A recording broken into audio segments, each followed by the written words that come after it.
There have been times when I was really afraid.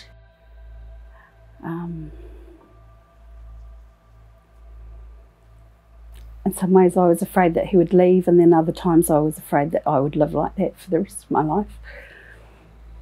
The verbal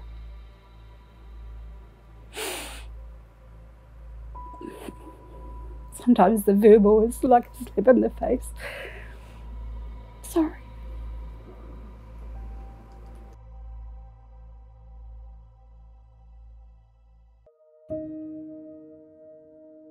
So I was a tutor in technical production at Northern Polytechnic, and he was a third-year student, and I taught first and second years. So it was a bit of a scandal. And we've been married for 18 years, nearly 19.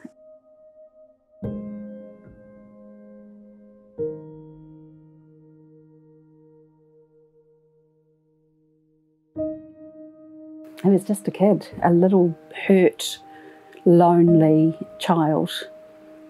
Paul came from a very, very small town, and they dealt with things their own way, or didn't in their own way. There wasn't a lot of other support. I know that today, if Paul had come forward with those, he would have had counselling and support and things like that, but that wasn't available to children. I just find it so abhorrent that someone would take advantage of someone so vulnerable for their own pleasure, I guess, and the control that they have and the threats that they make. The abuser stole who he might have been, that he stole the happiness that he might have known and the relationships that he might have experienced. I'm really angry that he was able to get away with it for as long as he did. Within the first year of probably 6 months actually of us being together, he mentioned it very, very early on, but never went into any kind of detail, and but he was already experiencing some mental health issues and behaviours that weren't as positive as they might be at times. Paul's go-to behaviour when he was upset or angry was to kind of regress into quite childhood-like behaviours. He would actually have tantrums, not lying on the floor screaming tantrums. The screaming was there, but the lying on the floor kicking wasn't there. But he used verbal language and volume to sort of be intimidating to get his way. He was very angry, but at times he wouldn't know what to do with that, and sometimes he would really turn it on himself, sort of battering of his head.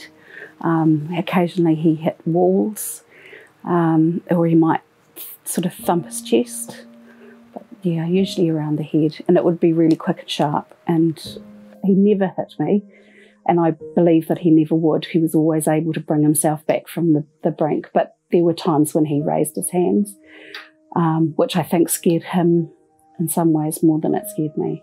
I slowly began to do things in a way that I thought would not antagonise him or cause the reactions that were unpleasant, the shouting and the arguments. We would go through large periods of time where we would be fine, and then something would occur and he would just blow, and I could say something I wasn't even aware I'd said, something that would upset him, and then there would be consequences. There'd be sulking for days where he wouldn't say anything, and then eventually it would all come out in a big explosion. Gradually over time I would become more afraid of saying things. I wouldn't argue about things so that I wouldn't cause an upset, and I kind of repressed a lot of myself. But it did make it much harder for me to deal with my own depression and issues as they arose, when I always had in the back of my mind, how is Paul going to react to that? How is he going to be?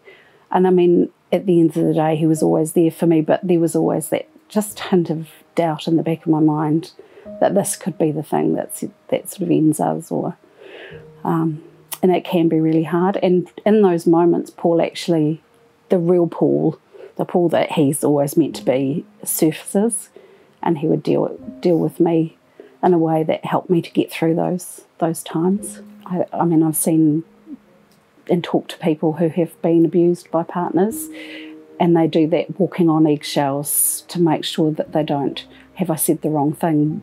How will he react to this? If I ask him, can I go there, can I do this, what will his reaction be? There have been times when I was really afraid.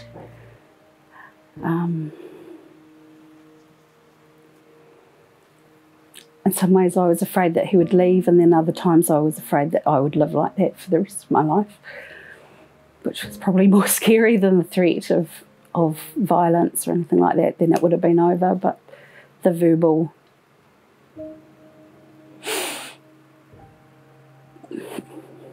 sometimes the verbal is like a slap in the face. Sorry. So Paul acted out. It led to Paul leaving, and that crushed me and nearly killed me. Yeah, I didn't know if I could go on from there, because we'd been together for so long and I'd given so much and supported him through so much, and I thought we were on the same track and we had this plan, and suddenly it was all gone.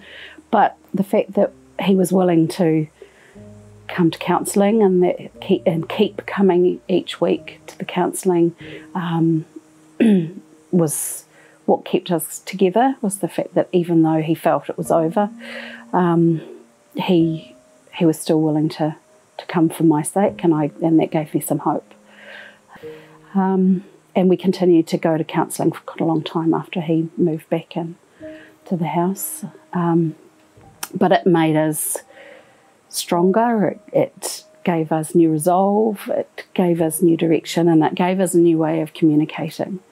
I think that we're on a stronger track, and the fact that Paul has dealt with and is dealing with and will continue to deal with the issues, I think that he's in a much stronger place now.